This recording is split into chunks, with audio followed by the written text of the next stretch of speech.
নৌকা তাকে কিসের নৌকা? শেখ হাসিনা কথা শুনলেন, প্রিয় নেতা সালাউদ্দিনকে তিনি নমিনেশন দিলেন, কিন্তু আবারও আসলো জাতীয় আন্তর্জাতিক প্রেক্ষাপট, আমাদেরকে বিবেচনা করতে হলো, আওয়ামী লীগকে বিবেচনা করতে হলো, বীর মুক্তিযোদ্ধা অবসরপ্রাপ্ত সৈয়দ মোহাম্মদ ইব্রাহিম ওই ধারার উত্তরপাড়া খ্যাত ক্যান্টনমেন্টের প্রতিনিধি হিসাবে আসলেন।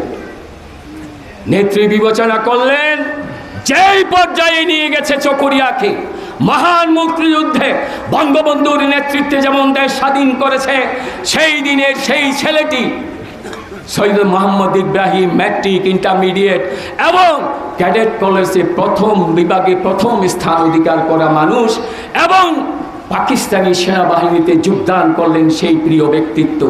কিন্তু মুক্তিযুদ্ধে যখন বঙ্গবন্ধু বললেন এবারের সংগ্রাম স্বাধীনতার সংগ্রাম, এবারের সংগ্রাম মুক্তির সংগ্রাম, তখন তিনি মুক্তিযুদ্ধে ঝাঁপিয়ে পড়লেন এবং তিনি ওই হাটাজারি কোয়াশ বুদ্ধিচ্ছরের একজন কৃষকের সন্তান।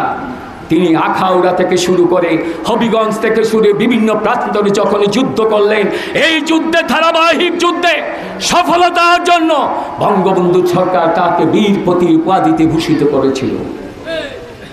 এবং 96-তে আমরা ক্ষমতায় আসার পর পার্বত্য শান্তি চুক্তি করার সময় এই ব্রিগেডিয়ার জেনারেল, তখন ছিলেন ব্রিগেডিয়ার জেনারেল, সমস্ত প্রেক্ষাপট তৈরি করলেন।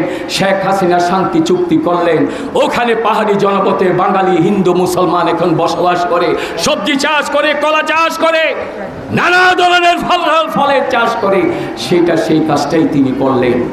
এবং তিনি বললেন, চকরিয়াতে যে অবস্থা,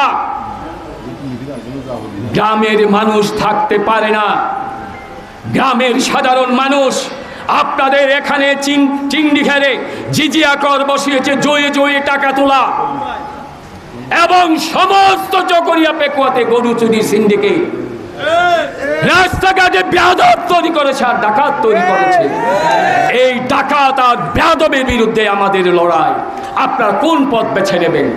বদরখালীর মানুষ, রাজনৈতিক সচেতনের মানুষের কাছে আমার নিবেদন করবে, এই লড়াই আমরা শুরু করেছি 7 জানুয়ারি। আমরা সেই দিন ওই বিদেশি মানুষকে, নাম না জানা মানুষকে আমরা নির্বাচিত করতে পারি ইনশাল্লাহ। এবং আমাদের পাড়ার ছেলে, দেশের ছেলে, পাকিস্তান আমলে যেই কয়জন কন্ট্রাক্টর ছিল, সেখানে ইসাক কন্ট্রাক্টর অন্যতম কন্ট্রাক্টর, তার ছেলে আজকে উপজেলা নির্বাচন করছে। সেই কারণে এক থাপ্পড় লাগালে আপনাদের পক্ষ 4টা থাপ্পড় যে ব্যক্তি লাগাতে পারে তাকে আমরা নমিনেশন দিয়েছি এবং তাকে আমরা দোয়াত কলমে পছন্দ করেছি। আমি আর কথা বাড়াবো না, বিদায়ের বেলায় শুধু এইটুকু বলবো, ভোট কেন্দ্রে আমার মা, আমার খালা, আমার বোন, আমার ভাবি এবং নতুন যারা বিয়ে করেছেন আজকের ভোটার, একসাথে যাবেন গাড়িতে করে, যাতে মেশিনের ইভিএম এর ভোট হবে প্রথম ভোট। জিতবে তো আবার বয়স্ক মানুষরা দিতে পারবেন কিনা জানি না, টিপলেই মার্কা উঠে যাবে, ওই মার্কার পাশে টিপ দিলেই আপনার সেই